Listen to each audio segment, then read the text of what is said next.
예배 현장과 온라인에서 예배를 참석하시는 향림교회 여러분, 한 주간 평안하셨습니까?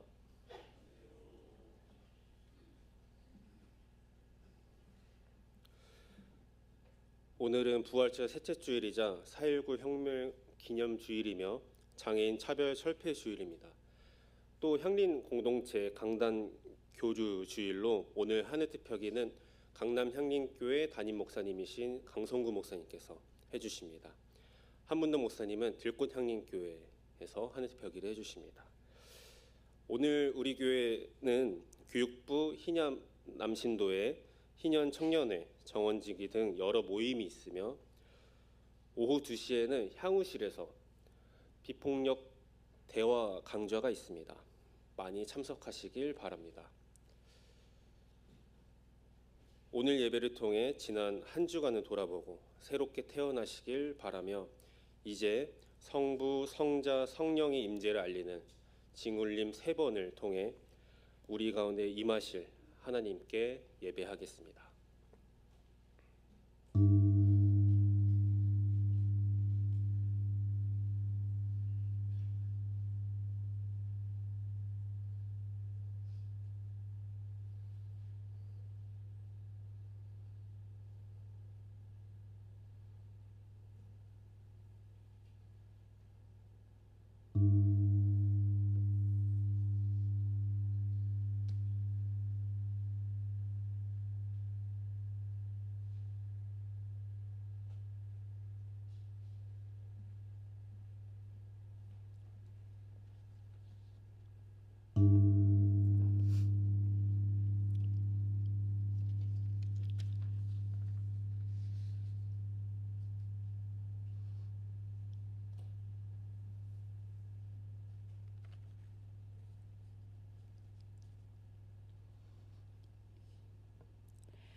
주님, 주님께서 나의 간구를 들어주시기에 내가 주님을 사랑합니다. 나에게 귀를 기울여 주시니 내가 평생토록 기도하겠습니다. 죽음의 올가미가 나를 얽어매고 수월의 고통이 나를 엄습하여서 고난과 고통이 나를 덮쳐올 때 나는 주님의 이름을 부르며 주님 간구합니다. 이 목숨을 구하여 주십시오 하였습니다. 아멘.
주기가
겨울을 이겨낸 가지마다 새잎이 트고 아침 햇살이 비추니 연초록의 물결이 되어 반짝입니다.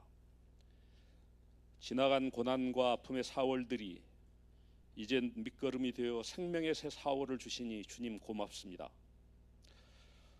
부족하여 세상에 치여 좌절하고 스스로의 나약과 불성실에 실망하며 지친 저희에게 친히 부활로 드러내시고 혹하는 시기를 견딘 무생명들이 빛나고 찰랑이는 색깔들로 지저귀는 소리들로 라일락과 꽃향기를 통해 감각을 깨워 일어설 수 있게 하시니 고맙습니다.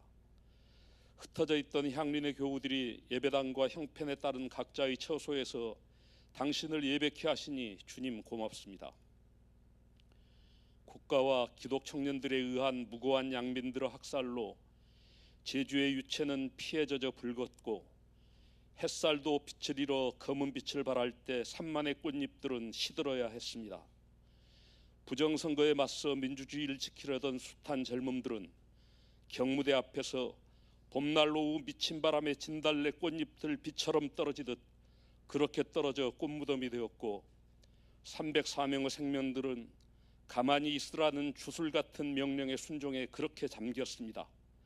지난 역사에서 우리의 4월은 아픔이었고 황무지였습니다.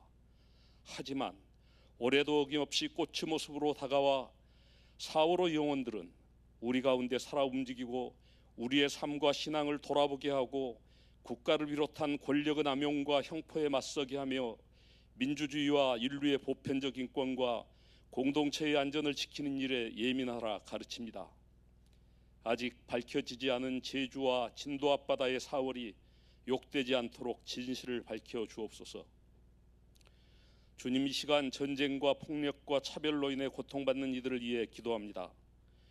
이미 가자지구에서는 어린이와 노약자를 포함한 수만 명의 시민이 생명을 잃었고 이란에서는 꿈 많은 어린이들이 제국의 미사일에 의해 희생되었습니다. 저들의 통곡과 두려움에 젖은 눈망울에서 당신의 눈물과 예침을 듣습니다. 인간의 역사 속에서 악한 세력에 의해 가장 깊은 상처를 겪은 피해자들이 자신의 고통은 추모하고 기억하면서 더 아픈 고통을 만들어내는 가해의 모순을 바라보며 저희는 슬픔과 분노를 느끼고 스스로도 자각하고 경계합니다. 과거의 비극을 묵념하며 미래의 폭력을 계획하고 정당화하는 일을 중단케 하옵소서. 야훼께서 저들에게 절제와 생명에 대한 경외감을 깨우쳐 주시길 기도합니다. 생명을 지키기보다 한 문명을 말살하겠다는 말과 행동이 더 힘을 얻지 못하게 채찍해 주시고 주님의 이름과 형상을 개인의 욕망과 조롱의 틀에 묶으려는 제국의 왕의 망령됨을 꾸짖어 주시고 저희는 정의와 평화를 위한 투쟁과 기도를 이어가게 하시어 생명의 귀함을 지킬 수 있기를 기도합니다. 나치의 감옥에서 보네포 목사님이 그 선한 힘이 우리를 감싸시니 믿음으로 일어날 일 기대하며 주어진 하루하루가 새롭다고 고백하셨던 기도를 저희는 기억합니다. 세상이 조금씩 변해도 여전히 장애로 인해 어려움을 겪는 이들의 삶들이 변화되지 않고 있습니다. 주님, 저들의 삶을 주님께서 강하게 붙들어 주시고 저희가 저들의 아픔을 함께 나누고 법과 제도 개선 투쟁에 연대할 수 있도록 주님 함께 해 주십시오. 4월에는 당신과 숱한 이들의 죽음을 딛고 피어난 꽃들과 부활의 향기를 맡으며 서로를 토닥일 줄 아는 세상, 전쟁 반대 평화 실현을 위해 인류가 힘모으는 세상, 종교와 국가와 이념을 넘어 생명을 보듬을 줄 아는 세상이 만들어지기를 주님 간절히 기도합니다. 향린의 문을 두들기는 새교우들을 위해 기도합니다. 저희도 그랬듯이 향린의 문을 열고 들어오는 일이 결코 쉽지가 않습니다. 숱한 밤을 지새우며 고뇌하고 기도하다 향린에 옵니다. 주님, 저 귀한 이들의 기도를 들으시고 주님께서 저들과 함께 해 주옵소서. 향린의 선배들을 위해 기도합니다. 다수의 선배들께서 예배당의 예배에 참석하지 못합니다. 병원이나 요양원이나 자택에서 그들이 청년일 때부터 오늘까지 신령과 진정으로 손모아 예배를 드립니다. 선배들의 간곡한 광고를 들으시고 한 분 한 분의 벗이 되어서 외롭지 않게 보듬어 주옵소서. 유아, 유치, 어린이, 푸른이와 청년들을 주님께서 붙드셔서 저들이 성장 과정에 겪을 숱한 변화와 난관을 견딜만하게 하시고 그런 것이 계기가 되어 더 여물어지고 단단케 해 주옵소서. 건강으로 어려움을 겪고 계신 교우들을 한 분 한 분 기억합니다.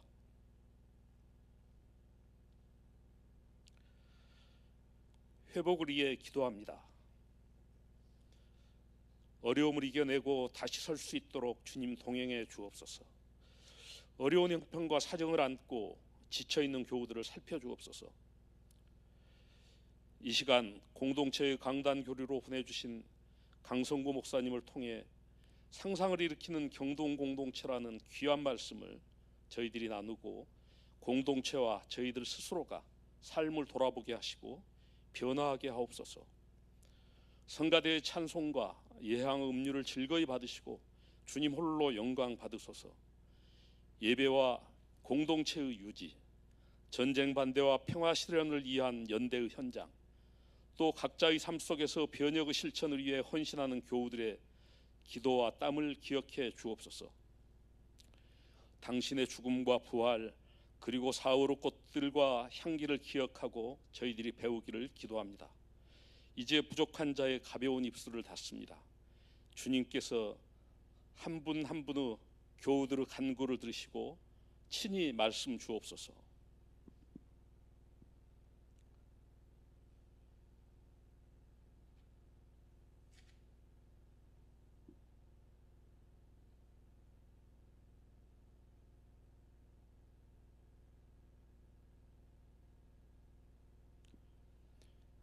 아프고 약한 이의 신음과 기도에 귀 기울이시는 예수님 이름으로 기도합니다.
오늘의 하늘 말씀은 제2성서의 요나서와 제2성서의 베드로전서입니다. 먼저 요나서 4장 1절에서 11절 말씀을 읽겠습니다. 제2성서 1303쪽입니다.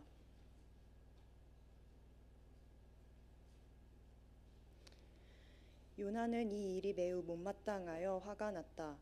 그는 주님께 기도하며 아뢰었다. 주님, 내가 고국에 있을 때에 이렇게 될 것이라고 이미 말씀드리지 않았습니까? 내가 서둘러 스페인으로 달아났던 것도 바로 이것 때문입니다. 하나님은 은혜로우시며 자비로우시며 좀처럼 노하지 않으시며 사랑이 한없는 분이셔서 내리시려던 재앙마저 거두실 것임을 내가 알고 있었기 때문입니다. 주님, 이제는 제발 내 목숨을 나에게서 거두어 주십시오. 이렇게 사느니 차라리 죽는 것이 낫겠습니다. 주님께서는 내가 화를 내는 것이 옳으냐 하고 책망하셨다. 요나는 그 성읍에서 빠져나와 그 성읍 동쪽으로 가서 머물렀다. 그는 거기에다 초막을 짓고 그 그늘 아래에 앉았다. 그 성읍이 어찌 되는가를 볼 셈이었다. 주 하나님이 방 넝쿨을 마련하셨다. 주님께서는 그것이 자라올라 요나의 머리 위에 그늘이 지게 하여 그를 편안하게 해주셨다. 방 넝쿨 때문에 요나는 기분이 무척 좋았다. 그러나 다음 날 동이틀 무렵 하나님이 벌레를 한 마리 마련하셨는데 그것이 방 넝쿨을 쏘라버리니 그 식물이 시들고 말았다. 해가 뜨자 하나님이 찌는 듯이 뜨거운 동풍을 마련하셨다. 햇볕이 요나의 머리 위로 내리쬐니 그는 기력을 잃고 죽기를 자청하면서 말하였다. 이렇게 사느니 차라리 죽는 것이 더 낫겠습니다. 하나님이 요나에게 말씀하셨다. 방 넝쿨이 죽었다고 내가 이렇게 화를 내는 것이 옳으냐? 요나가 대답하였다.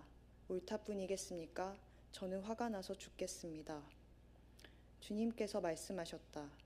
내가 수고하지도 않았고 내가 키운 것도 아니며 그저 하룻밤 사이에 자라났다가 하룻밤 사이에 죽어버린 이 식물을 내가 그처럼 아까워하는데 하물며 좌우를 가릴 줄 모르는 사람들이 12만 명도 더 되고 짐승들도 수없이 많은 이 큰 성읍 니느웨를 어찌 내가 아끼지 않겠느냐. 이어서 베드로전서 1장 17절에서 23절 말씀을 읽겠습니다. 제2성서 400쪽입니다.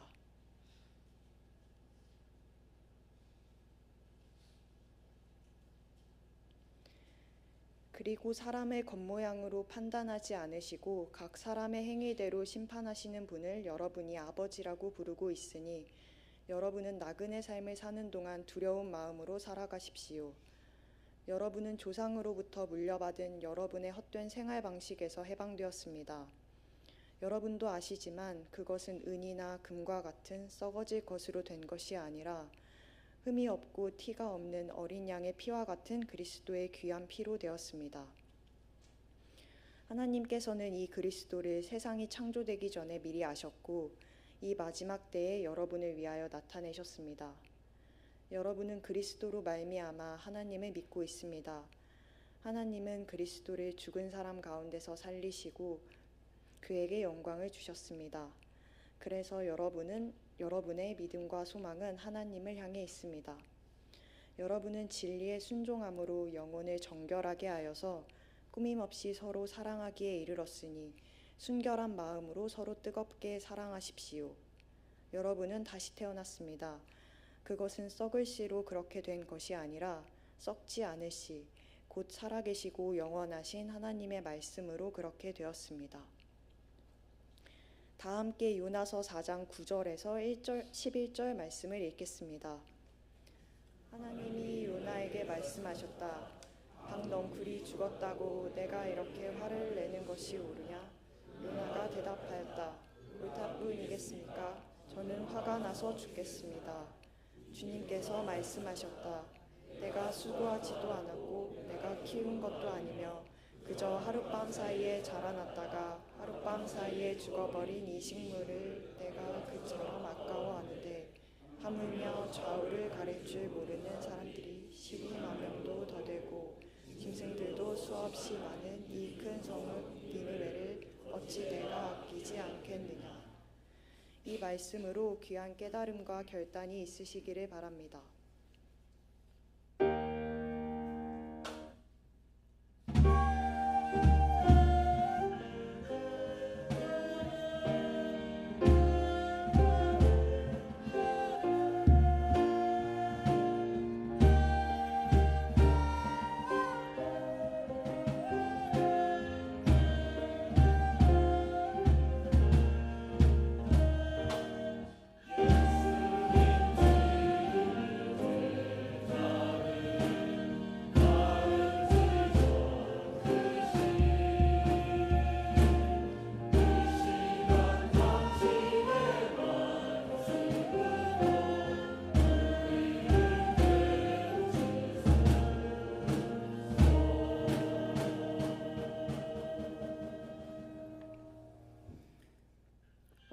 우리에게 주시는 복음서의 말씀은 누가복음서 24장 14절에서 35절 말씀입니다.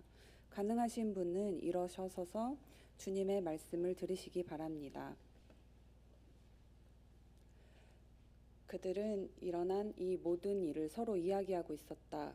그들이 이야기하며 토론하고 있는데 예수께서 가까이 가서 그들과 함께 걸으셨다. 그러나 그들은 눈이 가려져서 예수를 알아보지 못하였다. 예수께서 그들에게 물으셨다. 당신들이 걸으면서 서로 주고받는 이 말들은 무슨 이야기입니까? 그들은 침통한 표정을 지으며 걸음을 멈추었다. 그때 그들 가운데 하나인 글로바라는 사람이 예수께 말하였다. 예루살렘에 머물러 있었으면서 이 며칠 동안에 거기서 일어난 일을 당신 혼자만 모른단 말입니까? 예수께서 그들에게 물으셨다. 무슨 일입니까? 그들이 그에게 말하였다. 나사렛 예수에 관한 일입니다. 그는 하나님과 모든 백성 앞에서 행동과 말씀에 힘이 있는 예언자였습니다. 그런데 우리의 대제사장들과 지도자들이 그를 넘겨주어서 사형 선고를 받게 하고 십자가에 못 박아 죽였습니다. 우리는 그분이야말로 이스라엘을 구원하실 분이라는 것을 알고서 그분에게 소망을 걸고 있었던 것입니다. 그뿐만 아니라 그런 일이 있은 지 벌써 사흘이 되었는데 우리 가운데서 몇몇 여자가 우리를 놀라게 하였습니다. 그들은 새벽에 무덤에 갔다가 그의 시신을 찾지 못하고 돌아와서 하는 말이 천사들의 환상을 보았다는 것입니다. 천사들이 예수가 살아계신다고 말했다는 것입니다. 그래서 우리와 함께 있던 몇 사람이 무덤으로 가서 보니 그 여자들이 말한 대로였고 그분은 보지 못하였습니다. 예수께서는 그들에게 말씀하셨습니다. 어리석은 사람들입니다. 예언자들이 말한 모든 것을 믿는 마음이 그렇게도 무디니 말입니다. 그리스도가 마땅히 이런 고난을 겪고서 자기 영광에 들어가야 하지 않겠습니까? 그리고 예수께서는 모세와 모든 예언자로부터 시작하여 성경 전체에서 자기에 관하여 써놓은 일을 그들에게 설명하여 주셨다. 그 두 길소는 자기들이 가려고 하는 마을에 가까이 이르렀다. 그런데 예수께서는 더 멀리 가는 척 하셨다. 그러자 그들은 예수를 만류하여 말하였다. 저녁 때가 되고 날이 이미 저물었으니 우리 집에 묵으십시오. 예수께서는 그들의 집에 묵으려고 들어가셨다. 그리고 그들과 함께 음식을 잡수시려고 앉으셨을 때 예수께서 빵을 들어서 축복하시고 떼어서 그들에게 주셨다. 그제서야 그들의 눈이 열려서 예수를 알아보았다. 그러나 한순간에 예수께서는 그들에게 사라지셨다. 그들은 서로 말하였다. 길에서 그분이 우리에게 말씀하시고 성경을 풀이하여 주실 때에 우리 마음이 속에서 뜨거워지지 않았습니까? 그들이 곧바로 일어나서 예루살렘에 돌아와서 보니 11 제자와 또 그들과 함께 있던 사람들이 모여 있었고 모두들 주님께서 확실히 살아나시고 시몬에게 나타나셨다 하고 말하였다. 그래서 그 두 사람도 길에서 겪은 일과 빵을 떼실 때에 비로소 그를 알아보게 된 일을 이야기하였다.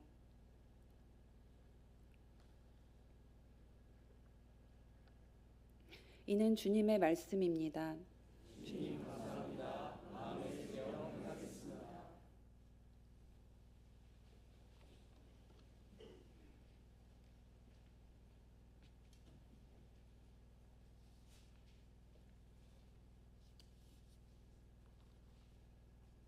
안녕하세요. 네, 향림교회에서 처음으로 하늘뜻 표기를 하게 된 강남 향림교회 강선구 목사라고 합니다. 저는 강남 향림교회에서 목사 안수를 받고 담임 목사로 사역을 시작한 지 이제 6개월 차에 접어들었습니다.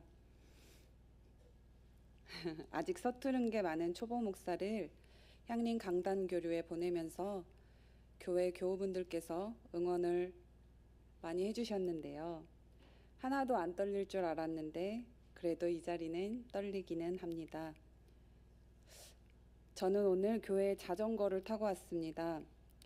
향림교회에서 얼마 멀지 않은 서대문구에서 살고 있기 때문인데요. 강남 향림교회가 있는 5호선 계곡역이 아니라 자전거를 타고 가까이 예배를 드리러 오는 주일 풍경도 저에게는 조금은 낯설었고, 조금 다른 예배 순서와 오늘 이 자리에 서 있는 제가 아무래도 익숙한 주일 풍경은 아닙니다. 마찬가지로 여러분 역시 저를 처음 보시는 분들도 계실 텐데, 낯선 이방인을 예배 자리에서 맞이하시고 따뜻하게 웃어주셔서 감사드립니다. 덕분에 안심이 됩니다. 오늘은 여러분에게 질문 하나를 드리면서 하늘대표기를 시작하려고 합니다. 여러분은 무언가 중요한 것을 선택할 때 익숙한 것을 선택하시는 편입니까? 아니면은 조금 낯설더라도 새로운 의미를 주는 것을 선택하시는 편이십니까? 대답하지 않으셔도 됩니다. 만약 두 선택 모두 큰 노력이 필요하지 않다면 제가 전제를 드리죠. 그렇다면 여러분은 어느 쪽을 더 선택하실 것 같습니까? 참여적 박물관 프로젝트를 진행하는 미국의 니나 사이먼이라는 기획자가 있습니다. 이 사람들은 박물관으로 사람들을 더 많이 들어오게 하기 위한 고민을 많이 했는데요. 사람들은 익숙한 것을 확인하려고 박물관에 들어오지 않는다고 발견하였습니다.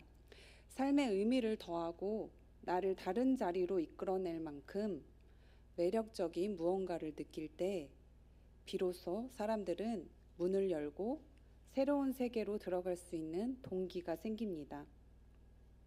그런데 그 문을 열고 들어가는 일에는 언제나 무언가가 따라옵니다. 불확실성도 있고 그것으로 인한 긴장, 그리고 문턱 앞에 있는 두려움 같은 것들이죠. 모든 공간에는 내부자와 외부자가 있습니다. 내부자에게 이 공간은 당연한 곳이지만 외부자에게는 처음 들어섰을 때 위축과 경계의 장소가 될 수 있습니다. 낯선 것을 선택한다는 것은 익숙한 것을 버리는 일이 아닙니다. 익숙한 것을 다리 삼아 더 넓은 세계로 건너가는 일입니다. 그저 새로운 콘텐츠를 고르는 일이 아니라 자신이 속하지 않았던 방으로 들어가는 일, 불편함을 감수하고 타자의 앞에 서는 일입니다. 그 불편함을 기꺼이 감수할 때 새로운 세계가 나에게 들어올 가능성이 열리게 됩니다. 그리고 익숙하지 않은 것을 선택하고 경청하는 것이 개인의 취향이나 자기 개발의 문제가 아니라 저는 이것을 공동체의 생존과 정의의 문제라는 것으로 이야기하고 싶습니다. 잠깐 말씀드리기 전에 이 사진을 보아주시기 바랍니다. 여러분, 고래의 귀를 혹시 보신 적이 있으신가요? 네, 대답하지 않으셔도 됩니다. 고래는 바깥에 드러난 귀는 없지만 대신에 긴 턱뼈에 있는 특수한 지방 구조를 통해 소리를 뇌이로 전달한다고 합니다. 음파가 뼛속 점액을 타고 뇌로 들어가면 뇌는 그 진동을 해석하여 전방에 있는 물체의 모양과 밀도와 거리를 3차원의 그림으로 변환해 난다고 합니다. 보이지 않는 것을 소리로 듣고 그것을 입체적으로 상상해내는 고래의 경청이었습니다. 그리고 고래는 잘 듣는 만큼 정확하고 강력한 소리를 내는 것으로 또 유추해 볼 수 있는데요. 고래의 종류 중에 향유고래는 지구상의 모든 생물 가운데 가장 큰 소리를 내는 존재 중에 하나라고 합니다. 고래를 통해 잘 들을 수 있다면 분명하게 말할 수 있음을 발견해 보기도 합니다. 고래 공동체에 또 하나의 장면이 있는데요. 무리 중에 아프거나 보호가 필요한 개체가 생기면 고래들은 그를 가운데에 두고 몸을 둘러싼 채 함께 이동해 준다고 합니다. 또 고래 무리 중에 할머니로 유추되는 고래가 여러 새끼들 고래들을 함께 돌보는 공동 육아 방식도 종종 발견되는데요. 향유고래는 서로 다른 부모의 새끼까지 함께 지키며 이동하는 모습도 발견된다고 합니다. 고래 공동체를 통해 잘 듣고 잘 상상하고 잘 말하는 것은 어쩌면 공동체를 더 강화시키는 일이 아닐까 생각해 보게 되었습니다. 경청은 단순한 예절이 아닙니다. 생존의 방식입니다. 오늘 본문에서 읽은 요나서의 마지막 장면입니다. 잠깐 눈을 감고 이 장면을 상상해 보시기 바랍니다. 뜨거운 햇볕이 내리쬐는 성박 언덕 저 아래로 니느웨 성이 내려다 보입니다. 거기 한 남자가 혼자 앉아 있습니다. 이를 바득바득 갈고 있습니다. 주먹을 쥐고 있습니다. 분노로 온 몸이 굳어 있습니다. 그 남자가 요나입니다. 그토록 미워했던 니느웨는 회개했습니다. 하나님은 그들을 용서했습니다. 그런데 요나는 기뻐하지 않았습니다. 머리 끝까지 화가 나서 이제 죽어도 좋다고까지 말합니다. 요나에게 익숙한 것은 분명했습니다. 사랑하는 민족, 동료, 가족, 그리고 신앙. 그런데 그것을 공격하는 이방 민족, 니느웨는 도저히 받아들일 수 없는 존재였습니다. 그런 그에게 하나님은 가서 용서할 기회를 주라고 요청하십니다. 요나는 끝까지 거부하다가 물고기 뱃속까지 들어가서 죽음을 가까이 경험하고 나서야 그 요청을 받아들입니다. 그러나 그것은 진심이 아니었습니다. 몸은 니느웨로 갔지만 마음은 처음부터 끝까지 닫혀 있었습니다. 니느웨가 회개하자 오히려 더 분노합니다. 요나에게 그것은 감당 가능한 범위를 훨씬 초과하는 요청이었던 것입니다. 이제 눈을 뜨셔도 됩니다. 우리는 요나를 쉽게 비난할 수 없습니다. 그가 끝내 받아들이지 못한 것은 그냥 낯선 도시가 아니었습니다. 자기 공동체를 짓밟은 폭력적인 제국이었기 때문입니다. 그 마음이 왜 생겼는지 우리는 충분히 이해하고 공감할 수 있습니다. 어쩌면 우리 안에도 그 언덕 위에 요나가 있을지 모릅니다. 팔짱을 끼고 저들은 저들의 몫이라고 선을 긋고 앉아있는 우리가 보입니다. 그런데 이 이야기에서 진짜 놀라운 것은 요나가 아닙니다. 하나님입니다. 하나님은 포기하지 않으십니다. 죽어도 싫다는 요나에게 박넝쿨 하나를 주십니다. 요나가 그 넝쿨 덕에 시원함을 느끼자 이번에는 벌레 하나를 보내 넝쿨을 시들게 합니다. 그리고 뜨거운 동풍 속에 앉아 또다시 분노하는 요나에게 조용히 물으십니다. 네가 이 넝쿨을 아끼거든 내가 니느웨 12만 명을 아끼는 것이 어찌 합당하지 않겠느냐. 이 말은 단죄가 아닙니다. 질문입니다. 하나님은 요나를 몰아붙이지 않으셨습니다. 협박하지도 않으셨습니다. 대신 박넝쿨 하나를 통해 요나 스스로 자기 마음의 경계가 어디까지인지 바라보도록 집요하게 기다려 주십니다. 요나가 죽어도 싫다는데 왜 하나님은 계속 낯선 이방인의 목소리를 들어보라고 하시는 걸까요? 그것은 아마도 하나님이 먼저 요나의 이야기를 듣고 계셨기 때문일 것입니다. 그리고 요나가 끝내 듣지 못한 니느웨 12만 명의 이야기도 하나님은 이미 오래전부터 듣고 계셨기 때문일 것입니다. 그러나 오늘 이 자리에서 솔직하게 고백해야 할 것이 있습니다. 우리는 요나와 다르지 않습니다. 우리 역시 듣고 싶은 것만 듣습니다. 이미 결론을 내린 채 고개를 끄덕입니다. 두렵고 낯선 목소리 앞에 먼저 마음을 닫습니다. 우리는 끝내 듣지 않은 존재일지도 모릅니다. 그래서 하나님이 먼저 우리를 들으셨습니다. 그러나 여기서 멈추면 안 됩니다. 한 가지를 분명히 해야 합니다. 경청이 언제나 아름다운 것만은 아닙니다. 낯선 것을 경청하는 일이 내가 감당해야 하는 범위를 과하게 요구할 때 경청은 도구와 기술에 머물기 쉽습니다. 타인을 진정으로 이해하기보다 나를 확장하는 일 정도에만 머물게 됩니다. 그것이 함정입니다. 윤리적 의무와 도덕적 행위가 빠진 경청은 결국 또 다른 형태의 소비가 됩니다. 타인의 고통을 내 성장의 재료로 삼는 일이 됩니다. 그래서 경청을 점검할 때 이 사실을 기억하시기 바랍니다. 진정한 경청은 나를 불편하게 만듭니다. 나를 바꾸는 것을 허락하는 일입니다.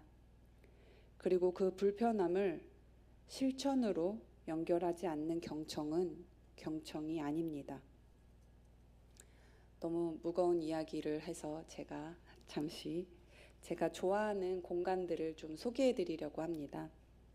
혹시 보이시는 사진은 전라 구례에 있는 운조루라는 집인데요. 가보신 분들도 계실 것 같습니다. 이 운조루라는 집은 5개의 아름다움이 서로 이어진 자리에 놓인 집입니다. 주변에 월명산, 지리산, 오봉산, 계족산, 섬진강으로 둘러싸였다고 합니다. 이 집 안에 99칸의 방이 처음에 설계되었는데 설계도를 보면 이 공간을 연구하기 위해 세대를 거듭해서 얼마나 연결이라는 화두를 고민했는지가 담겨 있습니다. 배치도를 잠깐 보시면 이 배치도는 좀 특이한데요. 한쪽의 방향에서 그려지지 않고 동서남북 어디에서 보아도 이 전체 공간이 보일 수 있도록 배치도를 그렸다고 합니다. 이 집에서 가장 유명한 것은 안채와 사랑채 사이에 놓인 뒤주입니다. 거기에는 이렇게 쓰여 있습니다. 타인 능해, 다른 사람도 열 수 있다. 누구든 쌀이 필요하면 와서 가져가라는 것입니다. 해마다 30가마 넘는 쌀이 거기에 채워져 있었습니다. 한 해 수확량의 2알이나 됩니다. 그런데 더 중요한 것이 있습니다. 주인이 직접 퍼주지 않았다는 점입니다. 가져가는 사람의 자존심을 지켜주기 위해서입니다. 이 집에는 문턱도 없습니다. 그리고 굴뚝도 낮습니다. 양반집에서 밥 짓는 연기를 드러내지 않기 위해 연기를 아래로 빼도록 했다고 합니다. 가난한 이웃을 의식한 배려였다고 합니다. 또 이 집은 산책로로도 유명한데요. 문학의 길로 불릴 정도로 조경과 흐르는 강물들이 하나하나 걷는 이로 하여금 상상적 영감을 일으키도록 설계되었다고 합니다. 이 집은 단순한 건축이 아닙니다. 경청의 건축입니다. 주인은 이웃의 처지를 먼저 상상했습니다. 내 앞에 쌀을 가지러 오는 사람의 마음을 그리고 그 수고와 부끄러움과 절박함을 먼저 들으려 했습니다. 그 들음이 뒤주의 설계가 되었고 문턱의 높이가 되었고 굴뚝의 방향이 되었습니다. 이 집은 말없이 선포합니다. 공동체는 문턱을 높여서 유지되는 것이 아니라 낮추어서 이어진다고. 또 다른 공간을 한 곳 소개해 드리도록 하겠습니다. 1919년 독일 바이마르 발터 그로피우스라는 사람이 하나의 학교를 세웁니다. 바우하우스라는 곳인데요. 그것은 집을 짓는다라는 뜻입니다. 이 학교는 처음부터 이상했습니다. 예술가와 장인이 같은 교실에 앉아 있습니다. 회화를 배우는 학생이 도자기를 만들었고 건축을 공부하는 학생이 무대 의상을 디자인했습니다. 교수와 학생의 경계도 흐릿했습니다. 모두가 서로에게 배웠고 서로를 가르쳤습니다.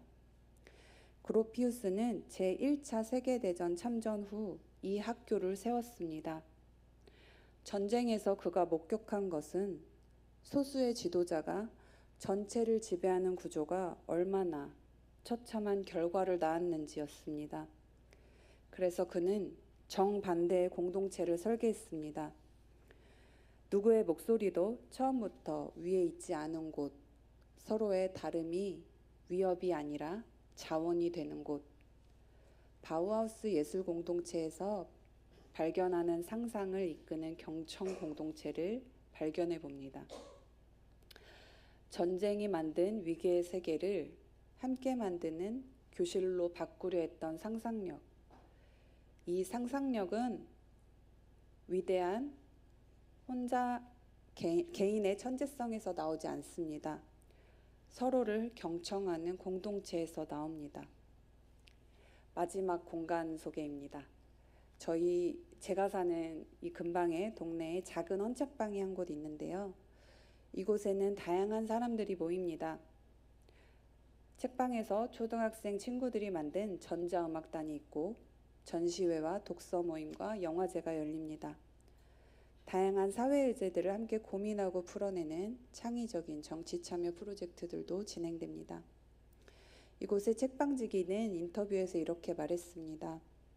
이 공간에 오는 사람들이 손님이 아닌 주인들이 모여들어 자유롭게 음악을 듣고 상상하고 밤 늦게까지 책을 읽다가 졸리면 엎어져 잘 수 있는 그런 공간을 꿈꾼다고. 그리고 이 말이 인상적이었습니다. 이 공간에서 꿈꾸는 자립이란 자본주의의 상품화 논리에 예속된 주체가 그것을 벗어나 스스로를 인식하고 참된 자유를 지향하는 실천이다. 운조류의 문턱 없는 대문이 오늘 이 헌책방에 열린 문이 되었습니다. 바우하우스의 교실이 이 동네 골목 안 작은 방이 되었습니다. 경청의 공간은 시대를 바꾸어도 언제나 같은 방향을 가리킵니다. 바로 모두가 주인인 공간, 그리고 손님이 없는 모두를 위한 공동체. 저는 우리 4개의 향림 공동체가 그런 공간이 되면 좋겠습니다. 상상만 해도 행복한 프로젝트들을 함께 만들어가며 모두가 자립할 수 있도록 활짝 열린 경청 공동체가 되기를 꿈꿔봅니다. 4월은 유난히도 슬픈 기억이 많은 달입니다.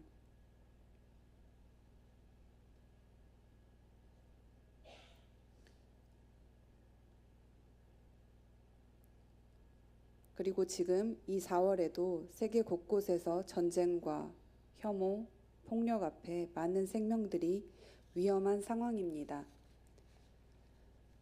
지난 17일에 한국고용노동부와 4개의 노동권익재단이 이주 노동자 존중을 현장에 정착시키기 위한 협약을 맺었다는 기사를 보았습니다.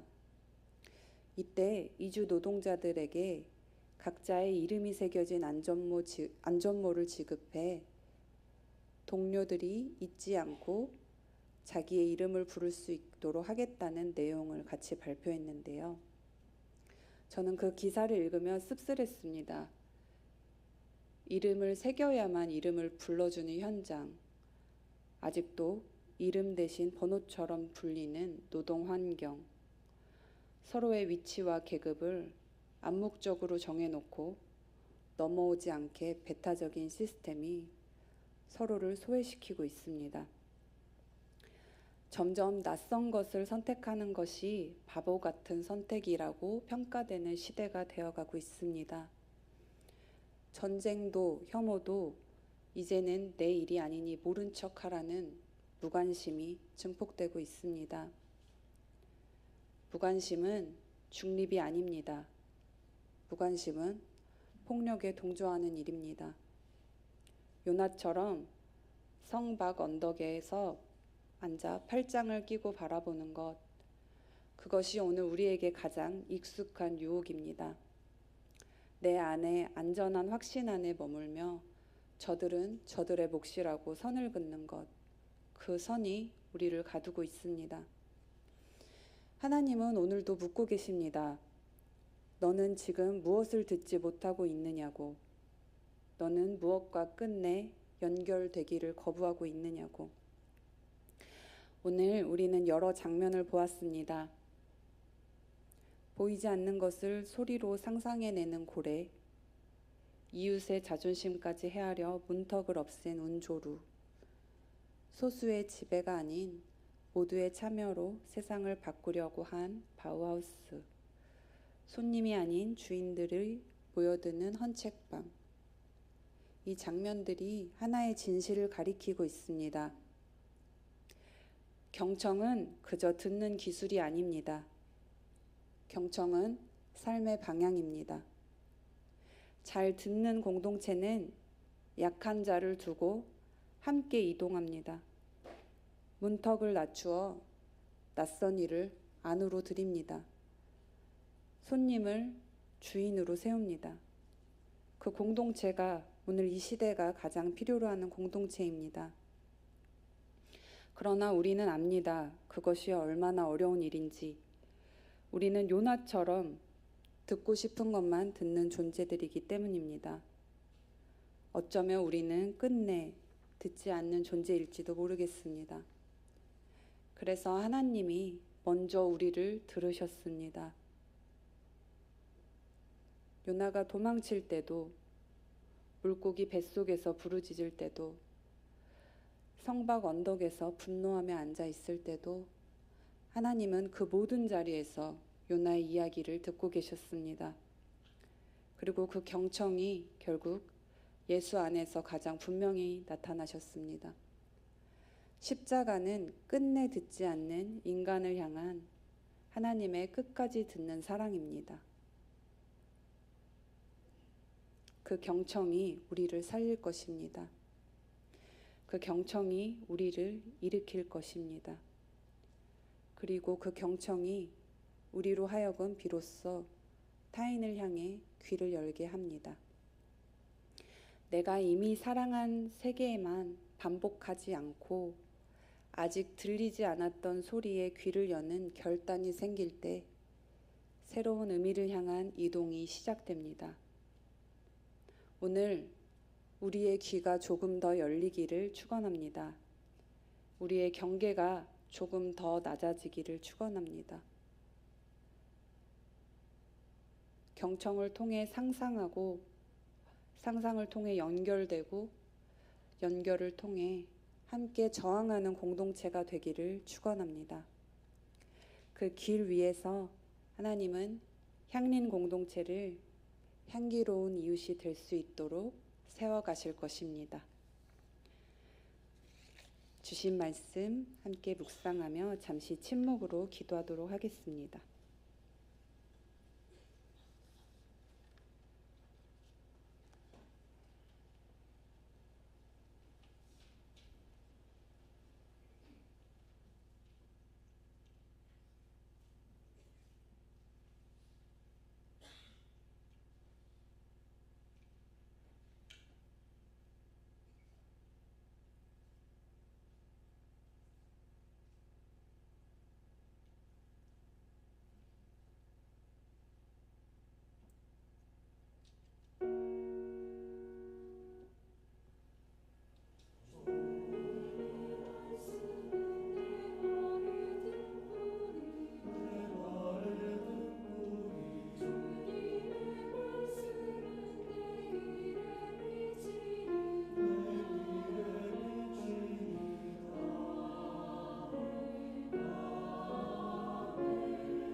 우주 만물에 올리며 주재자가 되시는 하나님, 하나님의 뜻, 사랑과 정의, 평등, 평화가 진리이며 참삼 구원의 길임을 죽기까지 부활하시기까지 일깨워 주신 예수님, 오늘 우리가 그 하나님 나라를 향한 공동체로서 세상의 빛과 소금이 되는 향림교회에 모여 예배드리게 됨을 감사드립니다. 4월은 잔인한 달이기도 하지만 부활의 달이기도 함에 또한 감사드립니다. 해마다 봄마다 천지는 부활합니다. 죽은 듯 숨죽이고 있던 흑빛, 잿빛, 어둠을 깨치고 푸르스름 몸이 트고 푸릇푸릇 파릇파릇 싹이 나고 꽃이 피어 산천 초목이 초롱초롱 찬란한 생명입니다. 봄은 2000여 년 전 예수 부활의 전령이며 해마다 이어지는 부활의 증거입니다. 이웃사랑보다 유대주의 기득 권력과 로마 제국의 합세로 처형한 예수님의 삶과 가르침, 그 구원의 복음이 다시 살아났습니다. 그 부활은 몸을 죽여도 죽일 수 없는 영원한 나라의 타오르는 절대 신앙으로 들불처럼 번져나갔습니다. 군대와 침략, 철권 통치로 황제 자신이 신이었던 박스 로마나조차 그 부활에 무릎 꿇었습니다.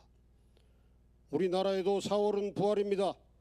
이 땅의 착한 민중, 제주도민인 것만으로도 비참하게 학살당한 이들이 역사 속에서 부활하였습니다. 3.1 독립 항쟁이 실패하였으나 4.11 대한민국 임시정부 수립으로 부활하여 오늘의 대한민국이 되었습니다. 온 국민이 지켜보는 가운데 바다에서 숨져간 4.16 원원들도 하늘의 별과 사람들의 애잔한 기억으로 부활해 있습니다. 그리고 오늘 친일파 득세와 국민학살, 분단과 독재, 부정선거의 이승만 정권에 의해 목숨을 잃은 어린이, 학생, 어른들이 정의와 민주주의로 부활한 날입니다. 조작, 투사, 칼테러, 사법살인, 계엄과 수고로 죽이려 한 하나님의 한 어린 양, 천신과 민심의 지도자가 끝내 살아서 하나님 나라 향한 대동세상을 위해 노력할 수 있게 됨을 감사드립니다. 그러나 지금 지구촌 아이들의 단발마가 잿더미로 사라지며 수천 죽음 쌓이는 시대, 예수님의 삶과 가르침은 다시 더욱 가열차게 부활해야 합니다. 현대판 시온주의 히틀러, 유대 자본과 기독교 시온주의에 휘둘린 교황에도 맞서는 네로 황제는 심판받아야 합니다. 오늘날 예수님의 현현이며 대언자인 교황, 목사님과 교우들, 예수정신, 하나님의 뜻을 따르는 세계 만방의 민중들을 통해 새로운 부활이 이루어지게 하시옵소서. 부당해고 해직 노동자, 선생님도 제자리를 찾아야 합니다. 오늘 주님께 바치는 헌금과 마음과 봉사가 새로운 부활을 이루는 데 잘 쓰이게 하시옵소서. 병중에 있거나 갖가지 어려움을 겪고 있는 교우님들도 함께할 수 있도록 건강과 행복을 주시옵소서. 사랑과 정의, 평화, 구원의 복음으로 부활하신 예수님의 이름으로 기도드렸습니다. 아멘.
편안히 가십시오.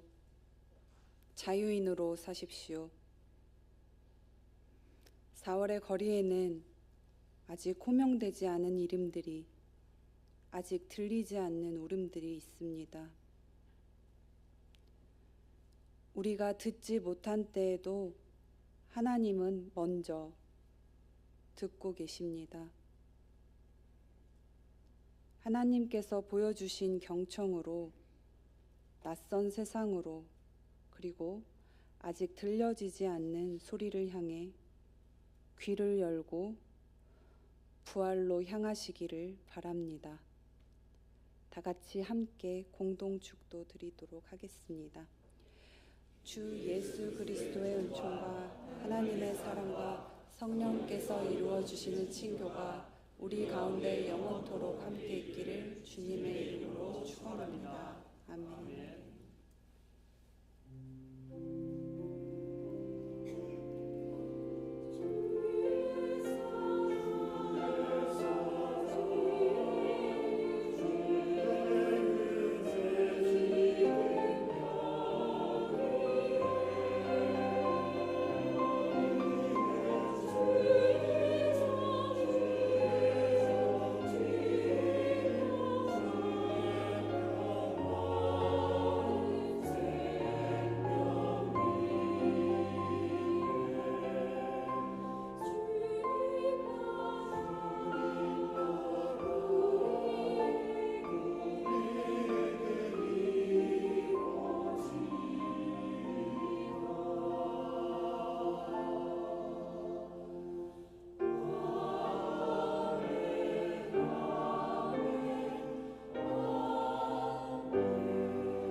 죄송합니다.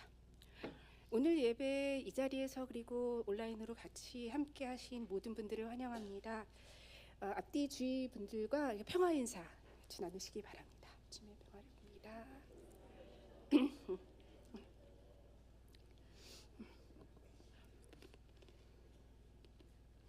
예, 오늘 우리와 함께 예배하신 분들을 소개하도록 할 텐데요.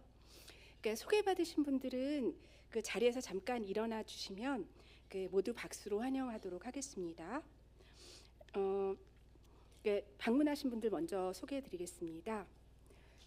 디아코니아의 김옥태언님 어디 계신가요? 예, 함께해 주셨습니다. 감사합니다.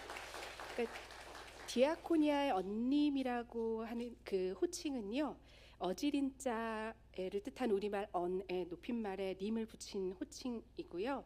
한국 디아코니아 자매 등 개신교 수도 공동체에서 섬김과 봉사의 삶을 실천하시는 여성 수도자분을 일컫는 말이라고 합니다.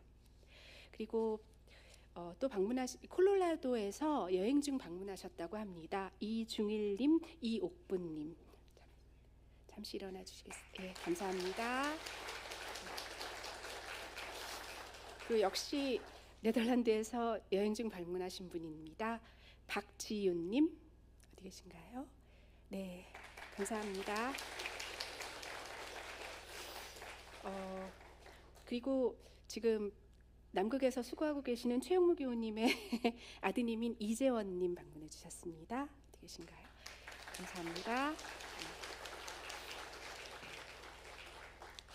그리고 교회 순방 중에 방문해 주셨네요. 이진주님 어디 계신가요? 네, 감사합니다. 네.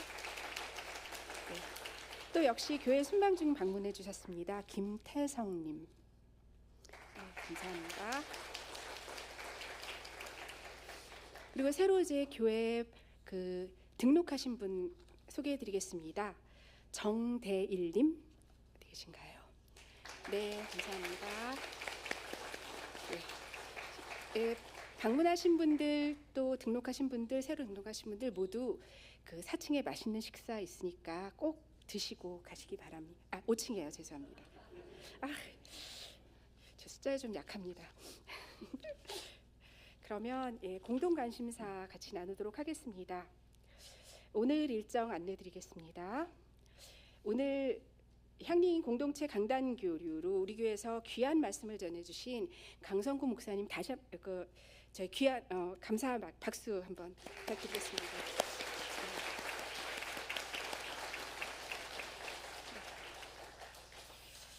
오늘 오후 2시에 향후실에서 클레어몬트 신학대학원에서 가르치시는 김정희 교수님께서 긍휼의 대화, 예수의 길이라는 제목으로 비폭력 대화 강좌 강의를 해주실 예정입니다. 귀한 기회 놓치지 마시고 참여 부탁드립니다.